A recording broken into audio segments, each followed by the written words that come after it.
의문점. 강조의 정변, 드라마에선 어떻게 묘사될지 모르겠지만 실제 기록을 읽어보면 이상한 점들이 한두 개가 아닙니다. 만약 고려사를 안 읽어보셨다면 제가 본문을 그대로 발췌해 영상으로 만든 게 있으니까요.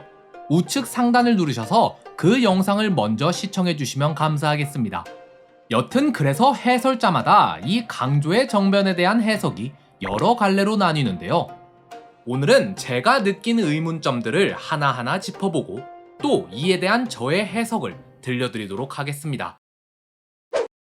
자, 먼저 강조가 용천역에 다다랐을 때 위종정과 최창이 길을 막았다고 하는데 이 둘 너무 뜬금없지 않나요? 기록에 따르면 조정에 원한이 있어서 변란을 만들기 위해서라고 합니다.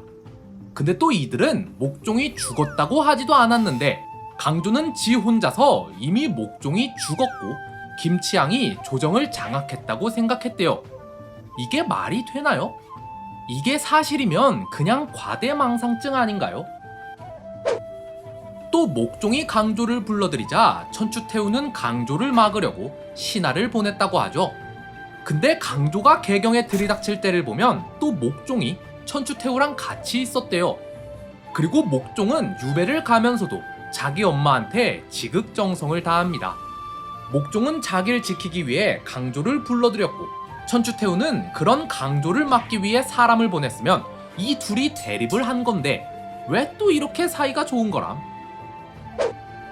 그리고 강조가 서북면으로 돌아갔을 때 강조의 아버지는 왜 그런 거짓말 편지를 보냈을까요? 왕은 이미 죽고 역적이 조정을 장악했다니요. 그냥 완전 생구라잖아요. 게다가 노비를 스님으로 변장까지 시켜서 보냈다고 하는데 왜 굳이 이렇게까지 했을까요? 아예 길이 통째로 막혀 있는 것처럼 말이죠. 그리고 또 강조는 중간에 목종이 살아있는 걸 알게 됐는데 이게 왜 진퇴양난인가요? 그냥 목종한테 가서 군사 내준 다음에 잘못 알아서 그랬다고 사실대로 고하면 될 거 아니에요. 애초에 목종이 강조한테 개경으로 오라 한 거잖아요. 이게 끝이 아닙니다. 강조가 개경으로 쳐들어왔을 때 어째서 목종과 천추태우 그리고 김치향 셋 다 아무런 대응을 못했을까요? 아니 이성계가 위화도 회군할 때도 최영이 개경 군사들 모아서 맞서 싸웠잖아요. 강조는 고작 군사 5천 끌고 온 건데 어째서 이들은 개경 군사를 모을 시도조차 안 한 걸까요? 자, 그리고 강조는 김치향도 죽이고 심지어 목종도 죽였으면서 왜 천추태우는 끝까지 살려둔 걸까요? 천추태우가 정말로 김치향의 아들을 왕위에 올리려 했다면 그녀도 죽여야 되는 거 아니에요? 아니 목종은 저렇게 쉽게 죽였으면서 천추태우는 왜 굳이 살려둔 걸까요? 마지막으로 병사들은 어째서 강조가 궁으로 들어오자 만세를 부르며 환영하는 걸까요? 마치 반란에 성공해서 이제 강조가 왕위에 오를 것처럼 말이죠. 개인적인 해석. 이렇듯 강조의 정변은 의문점이 너무나도 많습니다. 근데 이렇게 의문만 띄우고 끝낼 순 없으니 제 의견을 적어보자면 저는 강조가 어쩔 수 없어서가 아니라 그냥 애초부터 계획하고 반란을 일으킨 거라고 봅니다. 자, 위종정과 최창의 등장 그리고 아버지의 편지. 아니 이거는 너무 말이 안 되잖아요. 왜 굳이 거짓말을 했으며 강조는 왜 의심도 없이 이걸 덜컥 믿고 심지어 혼자 과대망상을 한 걸까요? 기록에는 위종정과 최창에게 거짓말을 한 죄로 벌을 줬단 얘기도 없고 강조의 아버지에 대해서도 별다른 말이 없어요. 오히려 나중에 현종이 위종정과 최창을 강조의 일당이라 해서 탁사정 등과 함께 섬으로 유배 보내버리거든요. 따라서 저는 이게 명분을 만들기 위한 작업이었다고 봅니다. 마치 정보의 오류로 인해 강조가 어쩔 수 없었던 것처럼 보이게 하려고 말이죠. 그리고 천추태우가 강조를 잡기 위해 사람을 보냈다고 하는데 기록에는 내신, 신하를 보냈다고 하거든요. 저는 이게 군사를 보낸 게 아닐까라고 생각합니다. 자, 이렇게 보면 어떨까요?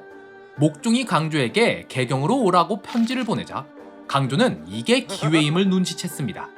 그래서 군사들 동원해 개경으로 가야 하는데 문제는 대규모 군사를 끌고 가면 분명 개경의 군사들이 막아설 거란 말이에요. 그래서 소수의 병력만 끌고 한번 가는 척 하다가 위종전과 최창의 말을 듣고는 다시 돌아온 겁니다. 어쩌면 이 둘은 애초에 강조와 짜고서 강조가 돌아갈 명분을 만들기 위해 이 사건 자체를 조작한 걸 수도 있어요. 그러니 이들은 조정의 변란을 만들기 위해 이런 거짓말을 했음에도 따로 처벌을 받지 않은 데다 나중엔 아예 강조의 일당이라는 이유로 유배를 가게 된 거 아닐까요? 강조가 움직인다는 소식을 들은 천추태후는 강조를 막기 위해 군사를 밖으로 내보냅니다. 군사가 아니어도 돼요. 장수를 보내서 그 지역 군사로 맡게 해도 되죠. 장수도 관료잖아요. 그래서 아예 길을 통째로 틀어막고는 강조를 잡으려고 수색한 거죠. 사태의 심각성을 느낀 강조의 아버지는 강조에게 편지를 전달하려 했는데 길이 막혀서 갈 수가 없으니 편지를 대나무 지팡이에 숨기고 굳이 노비를 스님으로 변장까지 시켜서 몰래 강조에게 편지를 보냅니다. 아버지의 편지를 받자 강조에겐 명분이 생겼습니다. 왕이 죽었고 역적이 조정을 장악했으니 역적을 토벌하기 위해 군사를 일으킨다는 명분 말이죠. 게다가 한번 페이크를 준 덕에 천추태후의 군사들은 전부 밖으로 나왔습니다. 이들과 맞서 싸울 필요가 없어진 거죠. 강조는 군사 5천을 이끌고 개경으로 쳐들어갑니다. 하지만 아직 개경엔 군사들이 남아있습니다. 그런데 강조는 이미 이들을 포섭해 놓았어요. 그래서 탁사정과 하공진은 강조가 도착하자 곧장 강조 편으로 붙습니다. 그러니 개경에는 강조를 막아설 군대가 하나도 남지 않았고 목종과 천추태후는 이렇다 할 저항도 못 해본 채 왕위를 빼앗기고 만 거죠. 자, 근데 이렇게 해도 문제가 하나 있습니다. 반란의 명분이 부족해요. 김치양처럼 왕위에 올릴 아들이 있었던 것도 아니고 목종이랑 사이가 나쁜 것도 아닌데 대체 왜 강조는 반란을 일으킨 걸까요? 강조에게서 이유를 찾으려 하면 딱히 이유가 없어요. 근데 강조가 아니라 목종에게서 이유를 찾으면 어떨까요? 자, 지금 조정 상황이 어떻습니까? 태우는 자기 남친을 고위관직에 올려놓고 남자에 빠져서 헬렐레 거리고 있고 김치양은 그런 태우의 권세를 등에 업고서 백성을 수탈하고 백관을 능멸하며 마구 행패를 부리고 있습니다. 심지어 자기 아들을 왕씨도 아닌데 왕위에 올리겠다며 하나밖에 없는 왕손인 대량원군에게 자꾸 자객을 보내 암살을 시도하고 있는 데다가 아예 대놓고 자기 편을 포섭하고 다니고 있죠. 그런데 왕은 뭘 하고 있습니까? 자기 어미가 이 지경이면 왕이 뭔 조치라도 취해야 될 텐데 목종은 아무런 조치도 취하질 않습니다. 오히려 더하면 더했죠. 남색에 빠져서 유행간, 유충정에게 권세를 쥐어줬으니까요. 이 둘도 김치양이나 다를 바 없습니다. 백관을 능멸하고 백성을 수탈했죠. 그러니 이 조정 돌아가는 꼬라지가 아주 개판 아닙니까? 근데 지금 밖에선 거란이 고려를 쳐들어오네 만회하고 있는데 나라 돌아가는 꼬라지가 이 모양 이 꼴이니 이대로 있다가 거란이 쳐들어오기라도 하면 그냥 개 털리는 거예요. 그러니 굳이 강조가 아니라도 조정의 신하라면 나라의 안위를 걱정한다면 누가 반란을 일으켜도 이상할 게 하나 없는 상황이에요. 근데 어차피 반란 일으킬 거면 군사력이 있는 장수가 일으켜야 확률이 높지 않겠습니까? 그래서 강조인 거죠. 이 명분은 강조가 목종한테 그대로 직접 말합니다. 성상의 병이 점점 깊어짐에도 불구하고 나라의 근본이 아직 정해지지 않았기에 간사한 무리들이 기회를 엿보고 있습니다. 또한 폐하께서는 유행안 등의 참소와 천만을 믿으시고 상과 벌을 내림이 사리에 맞지 않았기에 지금 조정이 이 위태롭고 어지러운 지경에 이르렀습니다. 이제 명분을 바로잡아 사람들의 마음을 붙잡아매고 악한 무리들을 제거하여 무사람들의 원통함을 씻기고자 하오니 폐하께서는 근처 절간에 나가 잠시 쉬고 계시옵소서. 지금 대량 원군을 맞이하여 궁궐로 나아가고 있사오니 간사한 무리들을 소탕한 후에 다시 맞아들이겠사옵니다. 근데 아무리 왕을 끌어내릴 명분이 충분하다 할지라도 자기가 직접 왕위에 오르는 건 또 다른 문제예요. 이성계도 위화도 회군한 다음에 바로 왕위에 오르질 않잖아요. 창왕, 공양왕까지 거친 다음에야 백관의 추대를 받아서 왕위에 오른단 말이죠. 따라서 강조도 바로 왕위에 오를 순 없었어요. 명분이 없단 말입니다. 명분이. 그래서 강조는 일단 대량 원군을 데려와 현종으로 즉위시킵니다. 그러곤 조정을 완전히 장악해버려요. 현종을 그냥 허수아비로 만들어버린 거죠. 만약 강조가 거란과의 전투에서 전사하지 않았다면 고려가 어떻게 됐을지는 저도 모르겠어요. 근데 어쨌든 확실한 건 강조는 현종을 즉위시킨 뒤 다시 서북면으로 돌아간 게 아니라 왕을 허수아비로 만들고 조정을 장악해버렸단 겁니다. 자, 그 다음 뭐 했죠? 목종 죽였죠. 그래, 목종 죽인 건 이해가 돼요. 왜냐면 괜히 얘 살려뒀다가 나중에 뭔 일이라도 나면 어쩝니까? 반란을 성공시킨 사람은 하나같이 다 똑같은 생각을 합니다. 내가 했으니 다른 사람도 할 수 있겠구나. 이 생각에 평생을 시달려요. 저는 이걸 반란의 저주라고 보거든요. 그래서 강조도 또 다른 반란의 씨앗을 없애기 위해 조정을 장악하고 목종을 죽인 거죠. 근데 반면에 이렇게 생각하시는 분들이 있어요. 나중에 거란이 40만 대군을 끌고 쳐들어오니까 강조가 직접 30만 대군을 끌고 이들을 막으러 나서거든요. 이것 때문에 강조가 원래 충신인데 사정상 어쩔 수 없이 반란을 일으킨 거고 전쟁이 일어나니까 직접 전장에 나선 거다 라고 하실 수 있습니다. 근데 제 생각엔 얘가 지금 반란으로 정권을 잡았는데 30만이나 되는 나라의 총병력을 딴 사람 손에 쥐어줄 수가 있겠습니까?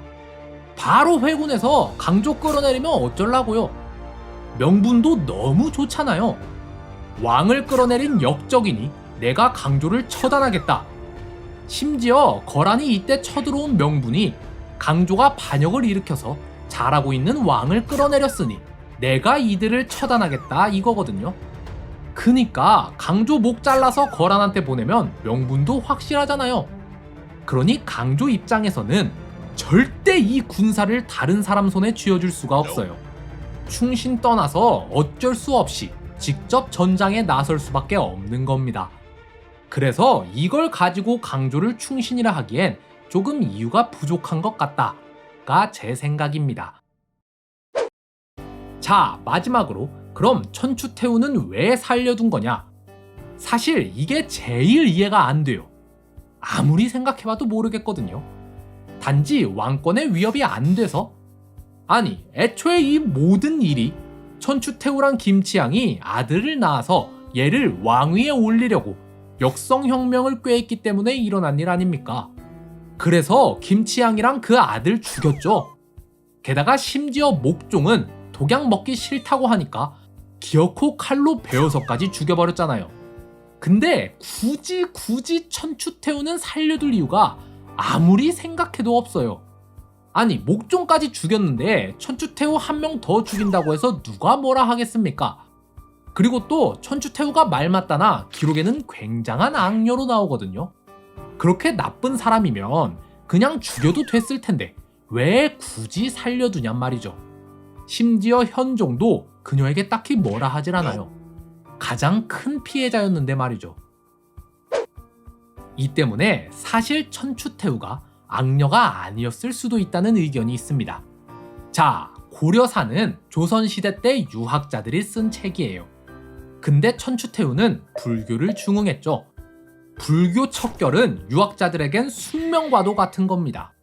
게다가 유학자 입장에서 볼 때 왕비가 왕 사후에 남자친구를 새로 사귀어서 심지어 애까지 낳았다? 이거 가만둘 수가 없는 문제죠. 그래서 조선시대 유학자들이 의도적으로 고려사에 천추태후를 악녀로 기록했다 라고 해석하는 의견도 있습니다. 충분히 타당성 있는 얘기죠. 그럼 이쪽으로 해석을 해볼까요? 천추태후는 그냥 불교 좋아하는 순수한 사랑꾼이었고 자객이랑 막 이런 건 다 김치향 혼자 벌인 일이었던 겁니다.